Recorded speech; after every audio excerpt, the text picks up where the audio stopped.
Yan guys, good morning at update ko lang kayo dito guys sa in-order kong sticker.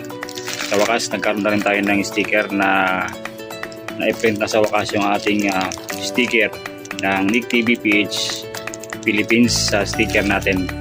So maraming salamat sa Printful sa mabilis na nila deliver ng ating at paggawa ng ating sticker, at GT na rin na nag-deliver nitong ating sticker guys. So ito i-unbox natin yung sticker na ating na-order sa kanila sa Printful to guys.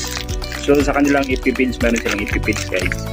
I-mail message lang po sila doon para mabili po yung kanilang sticker. May mga promo din sila guys na meron na binibigay po sa mga magpapaprint ng kanilang sticker. So ito na guys, yun.